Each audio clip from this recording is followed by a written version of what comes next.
So today we're going to be finishing off Heartstopper Season 1. I can't believe that they greenlit 2 seasons already. Like, that is the power of great writing and great talent. But anyway, yeah, I thought this would be nice to come out on the first week of Pride Month. Happy Pride Month, because, you know, big gay finale. Last time, we watched episodes 5 and 6.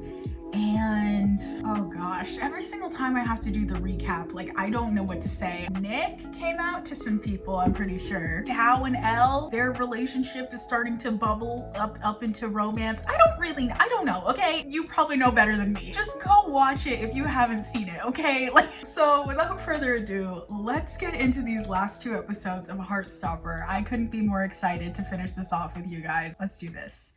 Nick's invited me around to the cinema with his friends. This is that episode? Oh no! We're in for it now. We're in for it now. Me and Nick, we're kind of going out. Called it. You can't tell. You and the rest of us, Tori. Like, I just love Tori. I think she has to be like my favorite character. She's the complete and total subversion of the like self-absorbed older sister trope, you know? Like, she's just great. She's so great. We're not boyfriends.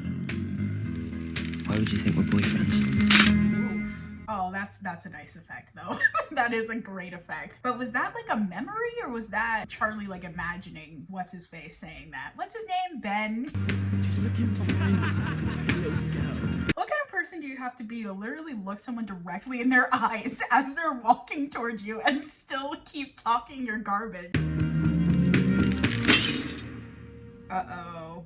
I do love this though. I think this might be my favorite title card yet. Sweet or salted? Or we could get a mix of both. I'm not really hungry, to be honest. You get some, though? Ooh, okay. I remember the lead-in to the eating disorder was very subtle in the graphic novels as well.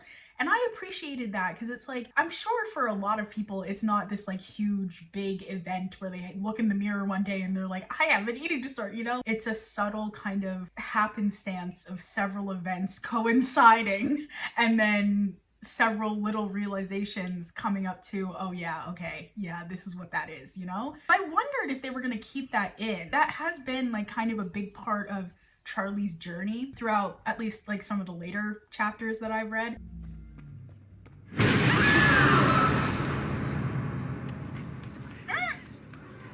Did you guys see that? Ben's snaky little gaze going down to them holding hands. It's dark in there. How did he even, whatever. But he definitely saw that, and he definitely made a stank face. In this original chapter, was he there? I don't remember, because I feel like he definitely took less precedence in the graphic novels. He and Charlie had their situation, and then he was just kind of like, eh.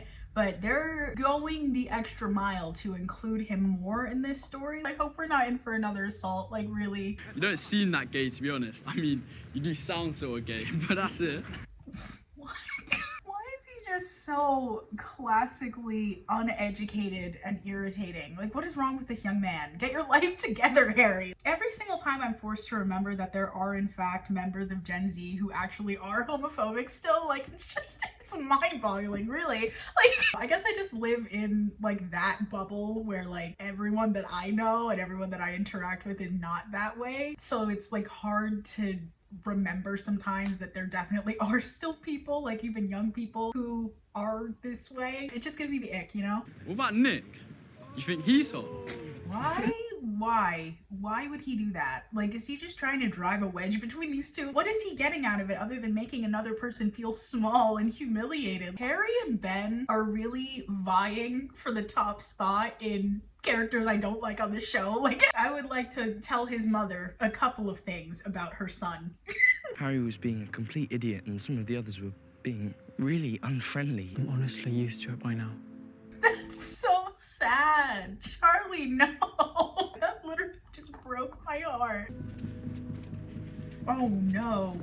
Oh no. I know that flounce anywhere. Honestly, he was suspiciously not there during that whole altercation when they were walking in the hallway with Harry. I was wondering, like, where is he? But now I know he was lying in wait in the parking lot like some kind of predator. Like, what's wrong with this dude? I saw you holding hands with him in the cinema. I knew it. I knew I saw him seeing that. I don't know why he went all the way out here to accost him. Is he gonna attack him like violently. As if anyone would ever want to go out with someone as desperate as you. Whoa! What?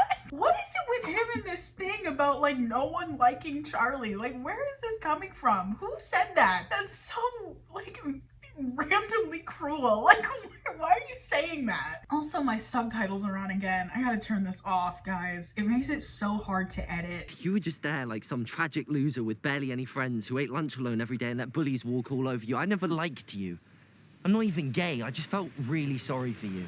Oh God, Ben, he's projecting. He's projecting all the way. The fact that he's just so emotionally misguided that he accosted Charlie in the parking lot and is clearly very jealous. Don't make me feel bad for Ben. Don't still make me feel bad for him. Let me be mad at him a little bit longer, please. Like, geez, Ben. He's got this weird friend who won't leave me alone. You can't. His weird friend that won't leave you alone. I think he's got that twisted. The title of this episode should have been Projecting. Like, I don't put it past men to project literally every single thing that they do wrong onto everybody else, because that's definitely a trait of men. But like, these guys are really taking it to another extreme. I'm sure he can deal with it. Well, he's probably used to it by now. Oh, that is such a bad thing to say. That is such a horrible, horrible thing to say. They're trying to make me sympathize with Ben. They better not try to make me sympathize with Harry. Like, I don't want the next 15 minutes of this episode to be like, oh, but Harry has a tragic home life. Like, don't try me. One redemption arc is my absolute limit, and I don't even know, like, it's gonna take a lot to actually redeem him in my eyes. Because he's a pathetic little fag. Oh, I don't. No. That's a bad word, Harry. That's a bad word. You can't say that. You're not gay. How do people say slurs and not immediately feel like vomiting? Like, that's so gross. How do people actually verbally say those things and just be fine? Charlie's a really special friend, isn't he? Oh. You can't hide your secrets from your mom if they're a good mom. He is. You can't. You can't do it. Is there something actually going on between Nick and Charlie? Took you long enough, Tal. He's gonna be so sad that he's literally the last person on Earth to know. He thinks that I'll accidentally say something stupid and out Nick to all of Nick's mates. And obviously he cares more about Nick's feelings than mine. Once you get into a relationship, friendships don't matter anymore. Okay. Alright. Don't be so petulant about it. Like, it's not like that, Tal. It's not about, like, choosing one person's feelings over another. It's about choosing someone who could potentially have a life-ruining thing happen to them versus someone who wouldn't. Like, that's the dilemma here. Everything that's happened, I've been making your life really difficult. He better not be trying to break up with Nick Nelson. Charlie, I'm on your side. But, like, if you're trying to break up with Nick Nelson being played by Kit Connor, I don't think I can be on your side anymore, okay? Like, I'm sorry. That's against the law. Like, you will go to prison for the rest of your life, okay? Lethal injection will occur. That's not, like, you can't do that. How like Cal to use a beanie as a weapon? I can't imagine anything else for him. I really can't. Ooh, broken glass on the credits as well. Okay. Alright. Well, that was a very sad episode, actually. Like, it was funny, but it was also, like, really sad. The whole vibe of the movie theater scene was, like, so close to the original in the graphic novels. Like, even though they added Ben in, which I really loved how they added Ben and, like, that whole thing, like, I don't want to feel bad for Ben, but like I kind of feel bad for him now. Like, they added so much depth to this character by putting him into that scene. I think that was actually like really, really good. Like, that was a master stroke. But then also like Charlie almost breaking up with Nick, like I don't know about that one. Like, I understand why he thought he needed to, but also No. Like, I don't, nah. Oh my god, and also all the times that everyone kept saying like, oh, Charlie's used to this, or he said like, oh, I'm used to this, and then like, that's just very, very sad. Like, that's like tragic almost. Was that like our first instance of Nick saying like, you're not allowed to say the S word? Like, ugh, every time he says that in the graphic novels, I'm just like, no, like, someone's gonna die, and it's gonna be either me, or it's gonna be Ben, or it's gonna be Harry, but someone's gonna die. This episode was just a banger. Honestly, was that like my second favorite episode in the whole season so far? I think it might have been, because that was really good. One of those rare moments where you're like, wow, this is actually kind of as good as, or maybe even better than the original, you know? Anyway, let's get into the final episode. Let's do this. Let's see how they're gonna resolve. Honestly, okay, I understand why Tao is hurt, I really do, but I also think that it's a little bit selfish of him to be this upset about Charlie not telling him. Like, yeah, it stings to not be told, but at the end of the day, like, this is kind of serious. Like, if someone chooses not to tell you about their relationship, it's probably because you did something to make them not trust you in that way, and you shouldn't pressure someone to tell you about something like that in the first place, especially when one of the parties involved has not come out yet on a wide scale. I don't know if Charlie should be the one apologizing to him over this. And now Nick's lost all his friends, and he's getting into fights because of me. And I just feel like maybe I do just ruin people's lives.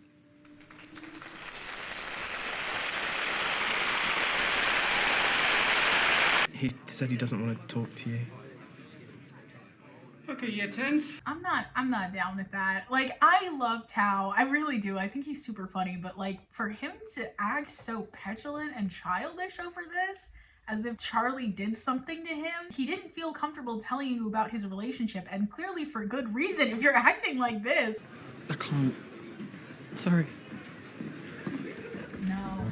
Please no. Like, please no. If we end this season with these two not being together, I can't promise that I will continue. Like, I'm sorry, I can't. Look at how sad he is. I can't, I'm not. I'm done trying to protect him when he's forgotten I exist. Like, I deserve to be appreciated.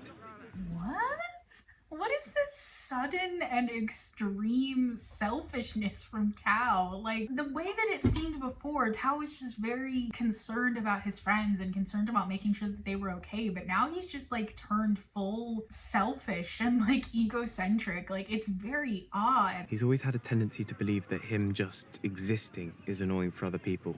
Yeah. Yeah, because people like you don't do much to discourage that with your whole, I'll believe it when I see it, I deserve to be appreciated. What do you mean, Tao? Whatever, it's too hot for this. I gotta take this off. That gave me some serious Bridge to Terabithia vibes. The scene at the beginning where they're all doing the race and then the girl wins and they're all like, what? We got beaten by a girl? Only this time it's Charlie outrunning his demons and also Ben. You don't get to have an opinion about anything I do. Yes! Yes! Okay. I just really love a character who's able to call people out for their stupidity, and I think that's the reason why it's irritating me so much, this situation with Tao. He's called out Ben like 3 times over this whole season, and yet with Tao, he's like, oh, I'm sorry, I didn't want to tell you that my boyfriend was bi, even though my boyfriend was not out yet, and it was not my responsibility or duty or right or privilege to tell you about that in the first place. I'm so sorry. Like, I don't really get that, but I'm here for this. I'm here for this right now. Do you want me to go around telling people about you and Nick? Do you want me to go around telling people about me and you? Yes! Like, what are you trying to blackmail people with, Ben? You have no legs to stand on. They've all been cut off. Like, stop. I love all of the scenes that they've added with Ben. I really do. I feel like they've added so much to not just Charlie's arc, but also to Ben's arc. Like, he's behaving inexcusably. Like, I'm not forgiving him for that, but I also just feel like, wow, this dude has some problems. Like, he needs help. Like...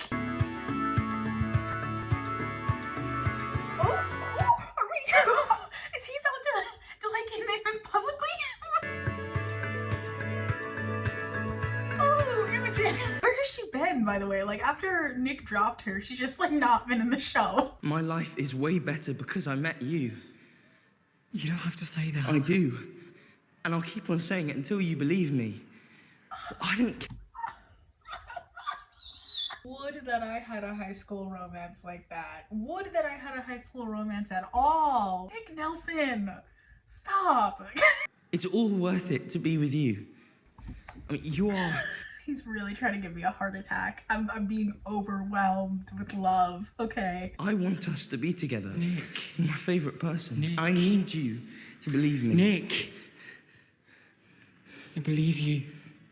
I think where these two shine the best are in scenes like this, where they're spilling their emotions to one another in such an earnest way. It simultaneously feels very authentic and also dramatized in the way that, like, obviously TV has to be dramatized. I would see an actual teenage person actually thinking this way and feeling this way. They might not actually say it in the moment like this, but like the way that they're still capturing it is, I love it. I love it. I don't think I've ever been in this direction.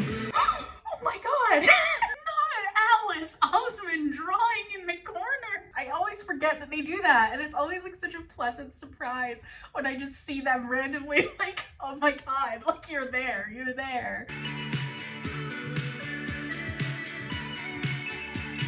Honestly, I've always wanted to like have that romantic moment where I'm like, here, let's share music, but my earbuds are so dirty. Like, dude. I want to tell the people who matter. And I want you to be able to tell people too. Yes. Oh, Nick, he's just the best boyfriend ever. I like Charlie Spring in a romantic way, not just a friend way. The best moment in the comics.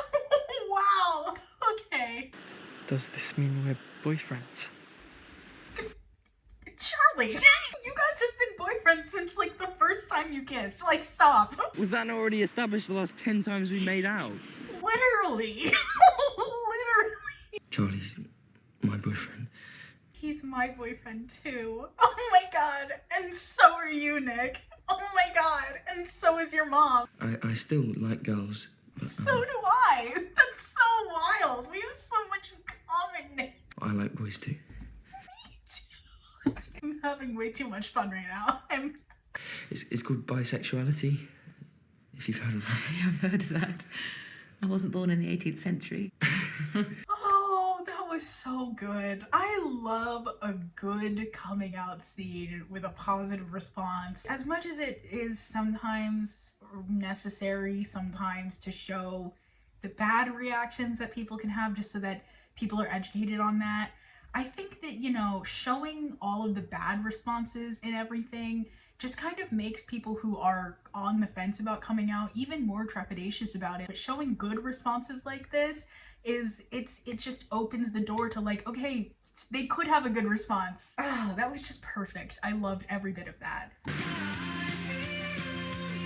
Oh, wow. Okay.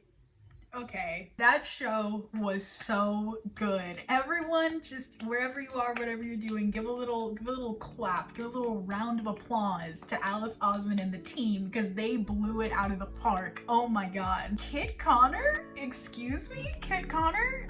Can you say talented? Because I know I can. I think that's like one of the great things about getting slightly less well-known actors. When they come on the scene, you're just confronted with this like new talent that you're like, wow, that there is fresh talent out there. We don't have to keep using the same 10 actors to get anything good. Everyone did so well, and the casting was like so on point. All of the extra plot lines that they put into the story, I think it was so worth it. It added so much depth to like so many different characters and so many different situations. I do wish that we'd gotten to see a little bit more of Nick's situation with his friends, because it kind of just seemed like they were gonna do a thing like, oh, we're just just gonna write them off entirely. Like, Nick has no more friends. Like, it's just Charlie and his posse. I don't really remember how big of a role they played in the graphic novels. I think it was just like they had the fight and then those 3 guys came up to him and were like, sorry, we're your friends again. And then that was the situation. I'm not sure. I don't remember, but I would have liked to see a little bit more of his situation within that friend group beyond just like what happened with Imogen. Speaking of Imogen, I love her. I love her. I hope that they find more to do with her in the coming seasons, because I would hate it if her only purpose in the show was to be like a brief conflict with Nick and Charlie. Like, she was really cool, and I really hope that they can find another place for her in the show. Their slow build of Charlie's eating disorder, I definitely see what they're doing, and I definitely appreciate it. I'm definitely scared for next season. Most of the power of Heartstopper comes from the fact that it's not all about how awful it can be to be other than straight and cisgendered. I think that's like a huge problem with a whole bunch of gay media that we have. Like, obviously it's always a good thing to tell stories about gay people and have those narratives so that people know that they're not the only ones, but at the same time, even recently, the only narrative that we ever got was just, yeah, if you're gay, your life must suck. Like, that's why I hate Brokeback Mountain so much. Like, I really can't stand those kinds of stories where it's just like every single terrible thing that happens to a character happens in direct conjunction with their sexuality. And I think that that's where Heartstopper subverts everything, because yeah, bad things did happen to some of our characters because of homophobia and transphobia, but for the most part, that's not what the story is about. The story is about them being teenagers and having relationships and friendships and falling in and out of love. Like, that's they're showing the good parts of it, not just the not so good parts. And I think that's a good thing. So, I mean, kudos to you, Heartstopper, you're breaking the mold. Personally, I've always believed that the first step to normalizing something is treating it like it's already normal. Like, of course, yeah, we need to educate people about the hardships that